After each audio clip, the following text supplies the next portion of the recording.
महाभारत काल में पांडवों के पुत्र घटोत्कच का एक वीर और पराक्रमी पुत्र हुआ जिसका नाम बर्बरीक था। बचपन से ही वह बड़ा तेजस्वी और वीरता में अनुपम था। उसकी माता मौरवी ने उसे बचपन से ही धर्म, भक्ति और वीरता की शिक्षा दी। बर्बरीक ने कठोर तप करके भगवान शिव को प्रसन्न किया और उनसे वरदान में 3 दिव्य बाण पाए। इन 3 बाणों की अद्भुत शक्ति थी। एक बाण से वह लक्ष्य को चिन्हित कर देते, दूसरे बाण से पूरे शत्रु का संहार कर सकते और तीसरे बाण से वे सब बाण वापस उनके पास तरकश में लौट आते। केवल 3 बाणों के बल पे वह संपूर्ण युद्ध जीतने की क्षमता रखते थे। जब महाभारत का युद्ध कुरुक्षेत्र में शुरू हुआ तो बर्बरीक को भी जिज्ञासा हुई कि धर्म और अधर्म के बीच चलने वाले इस महायुद्ध का परिणाम क्या होगा। अपनी माता से आज्ञा लेके वह युद्ध भूमि की ओर चल पड़ा। रास्ते में भगवान श्री कृष्ण ने ब्राह्मण का वेश धारण कर उसे रोक लिया। उससे पूछा कि वह किसके पक्ष में युद्ध करेगा।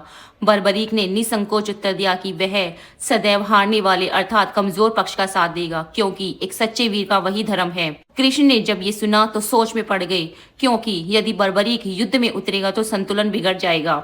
यदि कौरव हारने लगेंगे तो बर्बरीक उनका साथ देगा और यदि पांडव हारेंगे तो उनका। लेकिन इस प्रकार युद्ध कभी निर्णायक नहीं हो पाएगा। कृष्ण ने उनकी शक्ति की परीक्षा लेने के लिए कहा कि वह अपने बाणों का प्रभाव दिखाए। बर्बरीक ने एक पेड़ की ओर इशारा किया और बाण छोड़ा।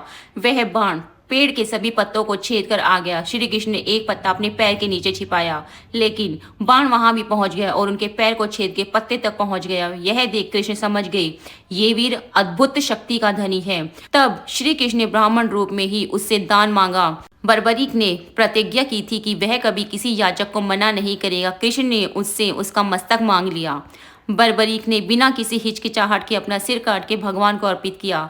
उसकी इस अद्भुत त्याग भावना से भगवान श्री कृष्ण अत्यंत प्रसन्न हुए और उसके शीश को युद्ध भूमि में ऊंचाई पे स्थापित कर दिया, ताकि वह संपूर्ण महाभारत युद्ध का प्रत्यक्षदर्शी बन सके। युद्ध समाप्त होने के बाद जब पांडवों ने श्री कृष्ण ने पूछा कि इस महायुद्ध में विजय किसके कारण मिली, तो कृष्ण ने कहा कि इसका उत्तर बर्बरीक का शीश ही देगा। जब उससे पूछा गया तो उसने स्पष्ट कहा, यह विजय केवल और केवल श्री कृष्ण की लीला और कृपा से संभव हुई, किसी और के बल से नहीं। उसके इस उत्तर और अद्वितीय बलिदान से प्रसन्न होकर भगवान कृष्ण ने उसे वरदान दिया, कलयुग में वह उनके ही स्वरूप श्याम नाम से पूजे जाएंगे। लोग उसे हारी का सहारा मानेंगे और जो भी सच्चे मन से उन्हें पुकारेगा उसकी सभी मनोकामनाएं भी पूरी होंगी। बर्बरीक का शीश बाद में राजस्थान के सीकर जिले के खाटू गांव में स्थापित हुआ और तब से वह खाटू श्याम धाम कहलाने लगा। आज खाटू वाले श्याम बाबा के दर्शन के लिए देश विदेश से लाखों भक्त आते हैं और फाल्गुन मास में वहां विशाल मेला भरता है। तो बोलो जय खाटू श्याम, बोल हारे के सहारे की जय।